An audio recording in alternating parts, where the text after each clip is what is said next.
Hello. Hi, how you doing? Are Here we are. We are gathering. Gracious Badger fan. And thank you, Donna, for the Gracious Badger fan shirt. Thank you for the Gracious Badger shirt, which I did not wear because I did not get the memo. Yeah, Memo? I didn't send out Memo. Oh, that's a good word. Is it Memo or memo? Shall we tell her it's Memo? Then it would be hilarious.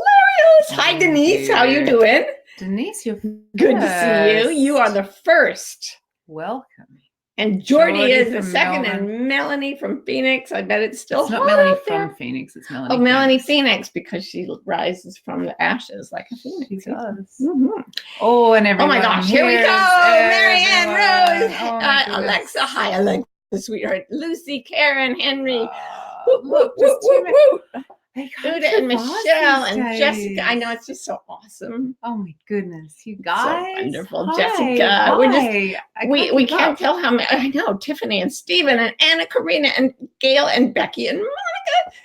Like, these are the most amazing peoples. You are the most amazing peoples. The most amazing peoples in all the world. And we're all here today. It's just like, we're all alive at one time. I know, we're all alive at one time on this planet alone. Focused together. I'm sorry, my head has not stopped exploding. No, it has not either. I'm seeing if I can see on my David phone and Robin and Joanne and everybody. There's 148. All right, out of here. Okay, fantastic. Fun, you guys. Well, you guys probably don't know this. Ro told me I could get away with it, but I'm not trying. I decided that I wanted to stop snoring like a lumber saw, because it does bother my peoples. So I went to the dentist and I asked for a snore guard, and she said, well, I can make you a snore guard, but first I have to fix your teeth. And I was like, fine. She said, I'm going to put on those braces that are just clear that come off. I said, fine. And then I went and got them, and it turns out they're not just clear braces that come off. They've got like weird little buttons on your teeth and stuff. And I feel all bizarre. So within 2 weeks, I've got like a totally different hair color. I got braces on my teeth. I'm like, how old am I? 12? Like, at my age, why am I doing these things? And I was thinking about it, and I may not have mentioned this before, but when I was about 40-ish, I was thinking, good Lord, soon I will be middle-aged, or maybe I'm middle-aged already. I don't know. What defines middle age? I thought, well, if you're old enough to be a grandparent, I'd say you're middle-aged. And humans can reproduce by the age 13. Juliet in Romeo and Juliet was 13. He was 15. Explains a lot, doesn't it? All the drama. Anyway, so if a 13-year-old can have a baby, and then that baby grows to be 13 and has a baby, the first woman is a grandmother at the age of 26. So I decided I was already middle-aged. I just declared myself a crone. At 40, I figured I'd already been a crone for a long time, because 26 is grandmother material. And so then I just thought, okay, I'll just proclaim myself a crone and be done with it. And I'll just have that status all the way through. But then I started reading things about the mind-body effect and how powerful it is on aging. In particular, lately, I have been reading the book, The Mind-Body Code by Mario Martinez. I've mentioned this already. It's a fabulous book. We're going to do an exercise from it today because it's amazing. But he talks, excuse me, a lot about how culture affects the way the body changes. Now, you know my spiritual beliefs at this point, which are, among other things, that we are essentially consciousness, that life is consciousness imbuing itself into material form, these bodies, and that consciousness is also in some fundamental way that physics can observe but not really understand, creating matter as it goes. And I came at this intellectually through reading science and also introspectively through meditation. And they met up and I thought, oh, that seems really true to me. So then I started thinking, well, if the mind is creating this body, it could do basically anything it wants. And there's evidence to bear that out. For example, this is so interesting. People who have what used to be called multiple personality disorder, can't remember what it's called now. It's different. Associative identity disorder, I think. Anyway, if there are two different personalities in one body, the two personalities could have totally different physical characteristics. For example, one person who had multiple personalities, one of his personalities was extremely nearsighted. There was another one that had perfect vision. One had diabetes. Another one didn't have diabetes. There was one case where a woman who had multiple personalities was stung by a wasp, and she was allergic to it. So her whole face and arms swelled up, and they drove her to the doctor as an emergency. They called ahead. We've got this emergency coming in. and on the way to the doctor, she switched personalities. And the personality she switched to had not been stung by a wasp, didn't remember it, and wasn't allergic to it. And so there was no sign of the wasp sting reaction when they got to the doctor. And he said, "Why would you do this to me? You're pulling this ridiculous stunt, pretending you've got this emergency." So they took her home. The next day, her personality switched back. Boom, she puffed up and had an allergic reaction again. So there are all these interesting things that we know the mind and body are doing as they interact, and we can't control them. I also think that there is a decision somehow related to our experience of the material world that says, in this reality, creatures are born, imbued with life, they sustain, they reproduce, and then they die.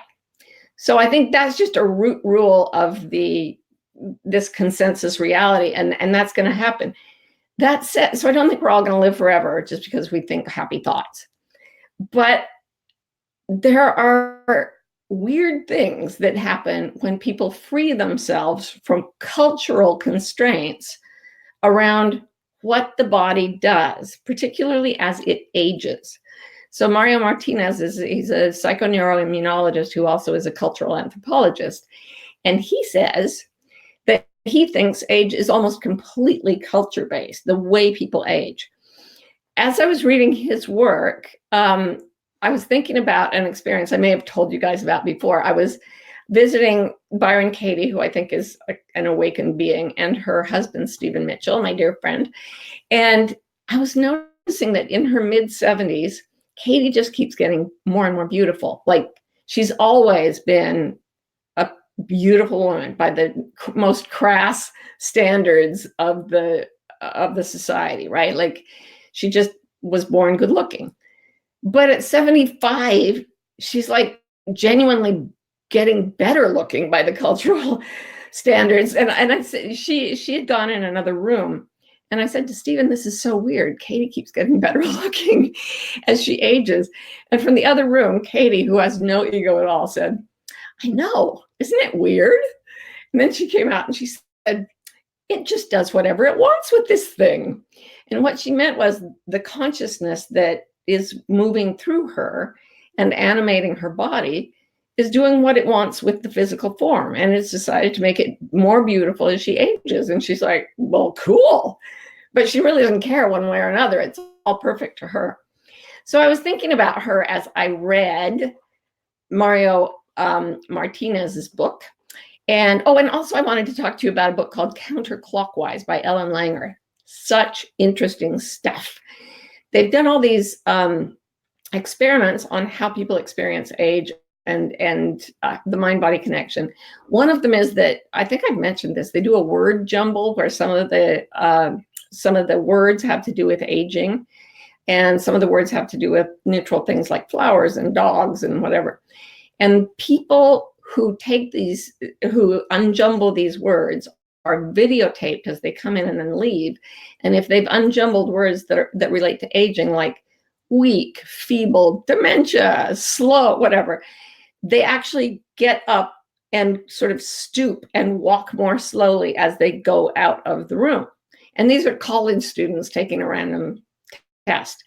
There was another experiment that was much more elaborate. They took these elderly men and they put them in, I think it was an apartment complex or a hotel block or something, but they decorated it as if it were 1945.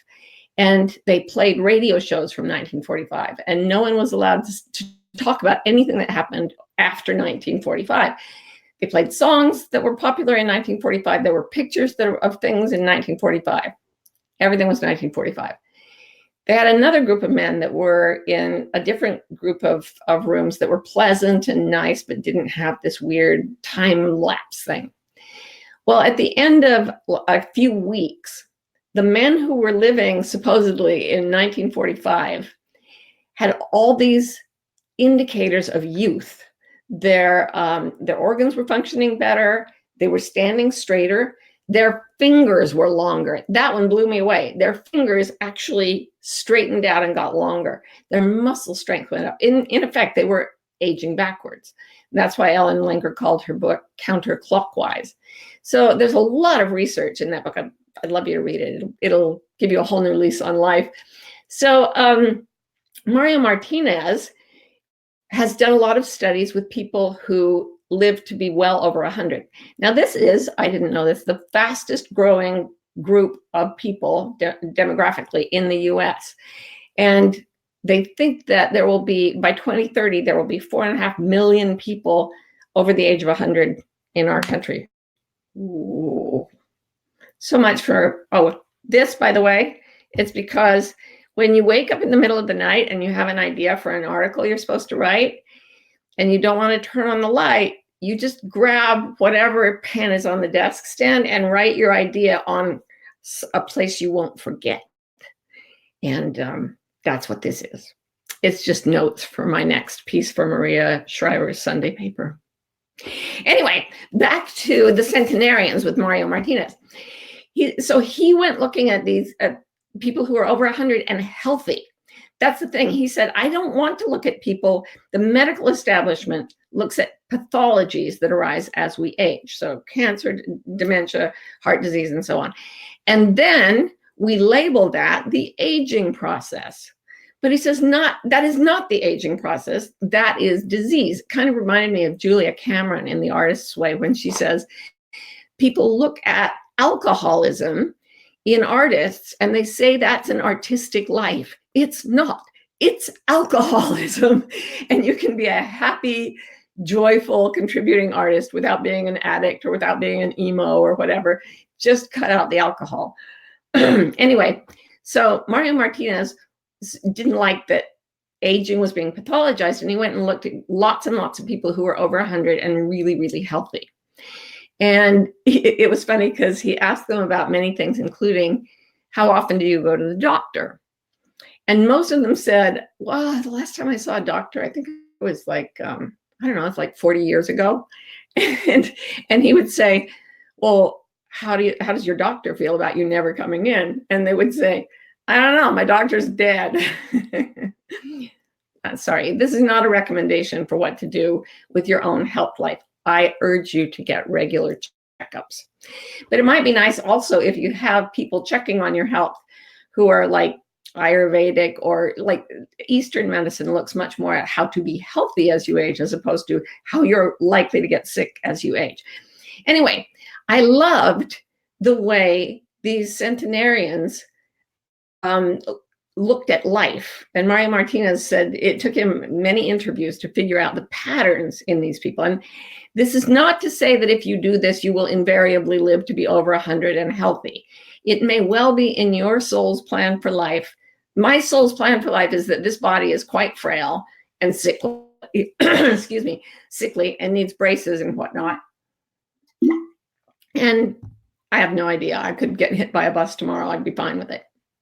But just get life insurance. But it's really fun to look at what these people are doing in common as potentially one of the causal factors in their longevity and their health. So the very first thing he would say to people, so what's your secret? What's your secret for being 110 and still really vigorous? By the way, these people, when they do die, they don't die of cancer or heart disease or anything. Most of them die peacefully in their sleep. And the other reason they typically die is accidents while doing active sports, like falling off horses. Like there was that woman in France who lived to be 123, I think. At 110, she took up smoking because why the hell not?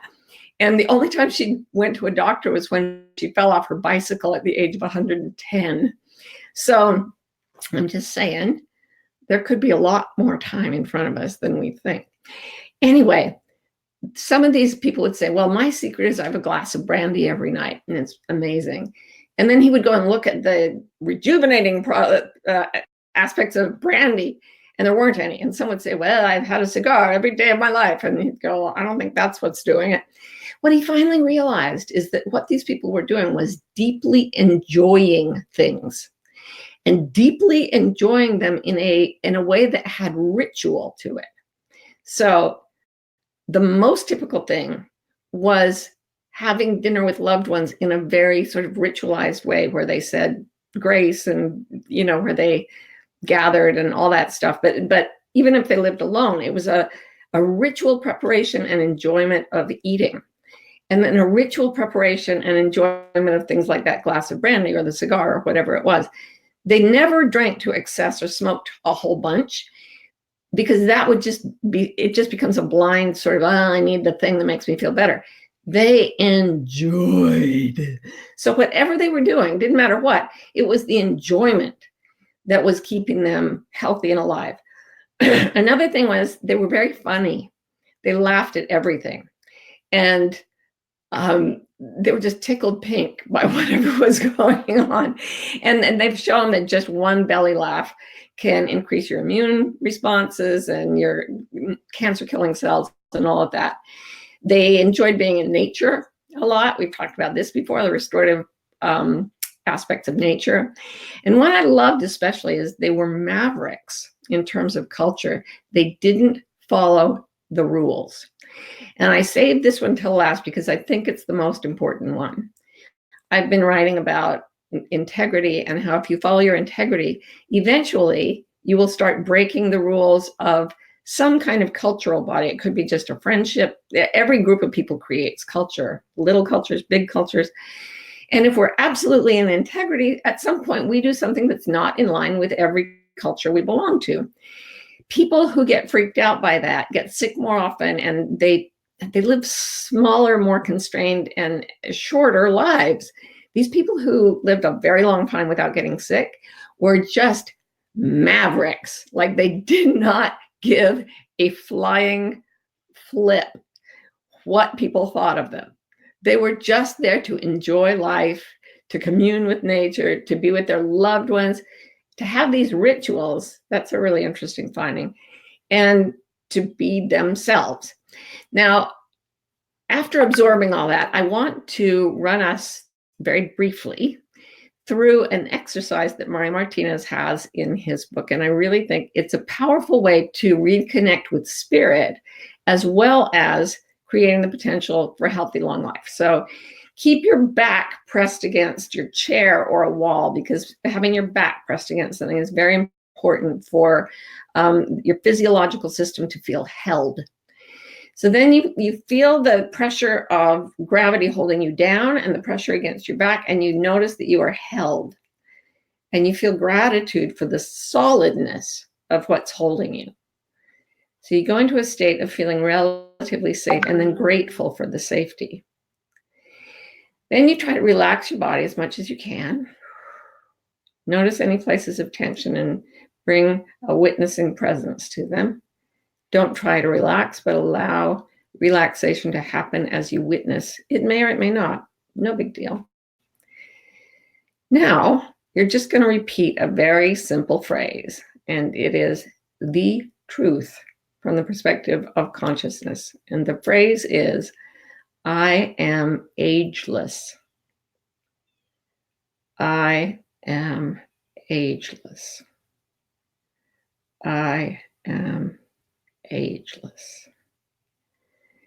Now, what you want to do is allow this to sink into your body mind by noticing if any part of the body tightens, or if you have a spike of anxiety or anything that fights back against the idea, I am ageless. If you do, bring your attention to that emotion or that sensation.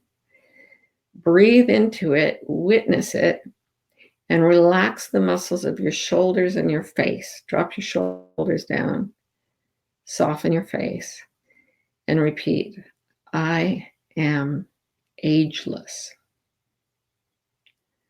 I am ageless. Now, if you do this as a regular thing, what happens is that the spirit, which has no age and knows no time, steps forward and begins to enjoy the apparent flow of time even more. And the body starts to follow the agelessness of the spirit. And if you do this meditation, according to Mario Martinez, and he's a good scientist, you're going to relax the parts of you that culture has taught to get old and get sick. And you're going to find yourself feeling 12 years old again as a time-bound crone. It just won't matter anymore. So that's what I have to say about agelessness. And I'm going to ask the gracious badger to come back and tell us some things. Ask your questions. Oh, yes, please ask your questions. Sorry, I got so into that meditation, they didn't have time to ask questions. But we're all ageless, so there's plenty of time for questions. Infinite time. Okay, so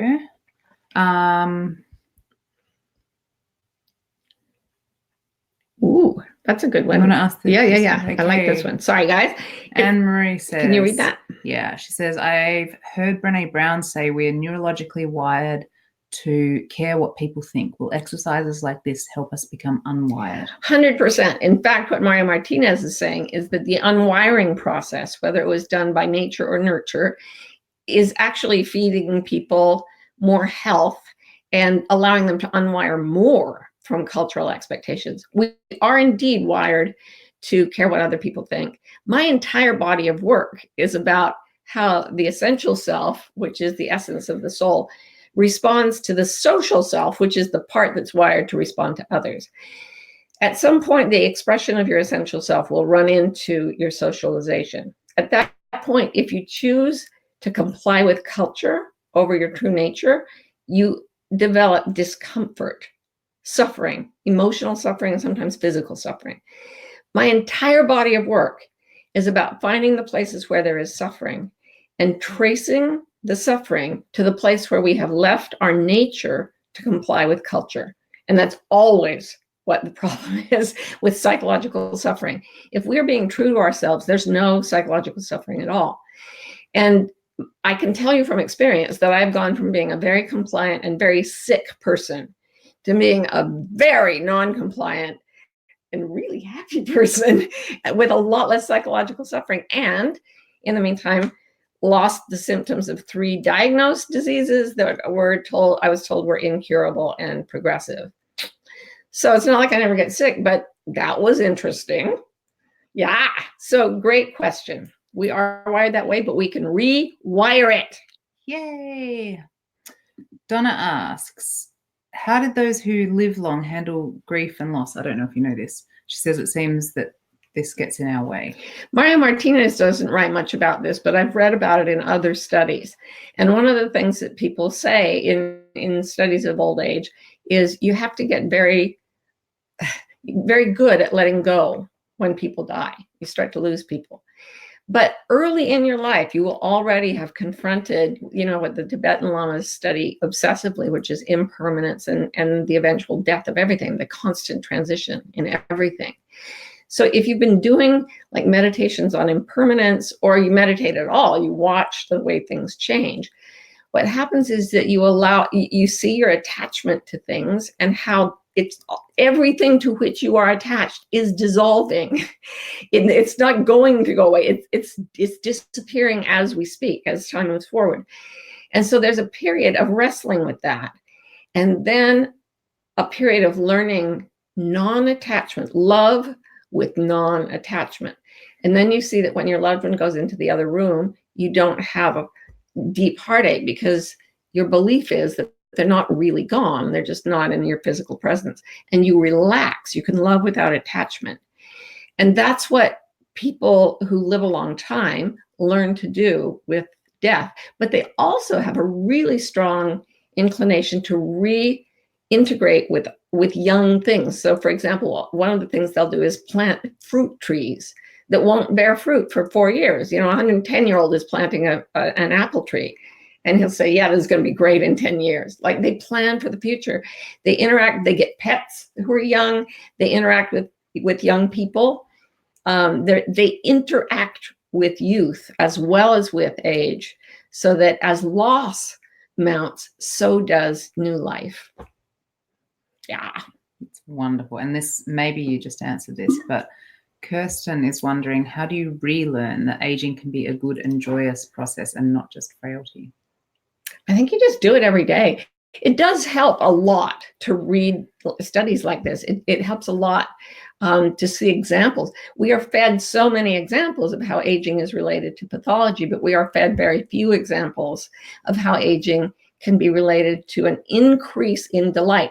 Here's an interesting thing. Among the Tarahumara Indians of Mexico, who run these 200-mile races, they believe that the older you get, the more practice you get at running. So when they study Tarahumara Indians who've their cardiovascular systems, the 90-year-olds are functioning better than the 20-year-olds because they believe they will be, and they expect it. So keep exposing yourself to any evidence you can find, but it's countercultural to believe that aging can be healthy. And so you're going to need to go looking and curate what you focus on. And I don't mean that you just like delusionally believe you're never going to get old. I just think you focus on joy. You find people who are focusing on joy, and then you notice they're living a long time, and you're like, why not? Avoid conversations about like ingrown toenails and bunions and things. Unless you enjoy that. Well, that's true. Some people really get into that. That's stuff. a whole other. It's kind of sick. That's for a whole nother gathering room. Yeah, we'll talk the about that. bunion fetish people. Hey, if it works. No, but you'll see all these examples, commercials with old people with their bladders failing or whatever. And there will be no commercials of old people, planting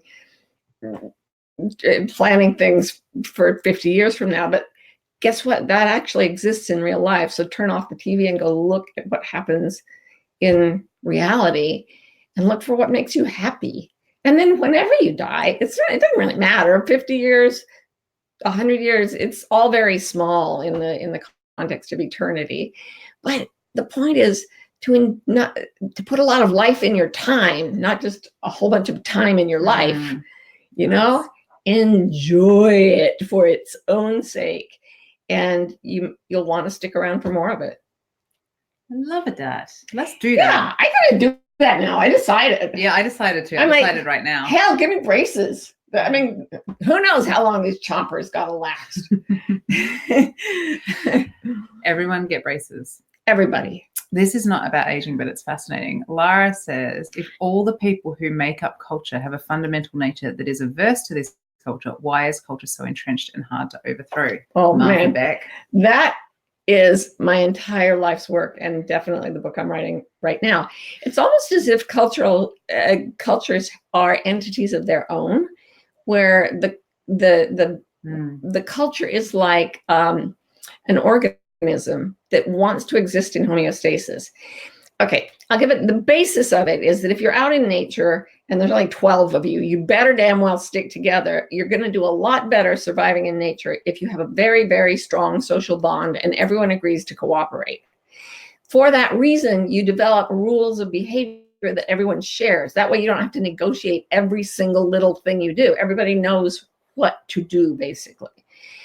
And then as the culture gets bigger, the need for that conformity goes away because there's so many people that you've got a critical mass and they're all going to help each other, and you don't need to fight back the wolverines or whatever's killing you.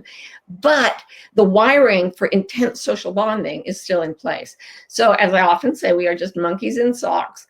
And monkeys, if you see them in the trees, they sleep in little balls so that they'll be safe. And we form monkey balls. We're monkeys. We're monkey balls. This is a monkey ball. Didn't know that. And that wiring is really good for us if we are stranded in a plane crash in the jungle, but it's not so good for us on a long-term basis. It's like the fight or flight response. Really useful if a bear is attacking you. Not so useful if you're lying in bed at night terrified about taxes, right? So what's very, very functional in one situation becomes pathological in an extended situation. And that's what's happened with culture.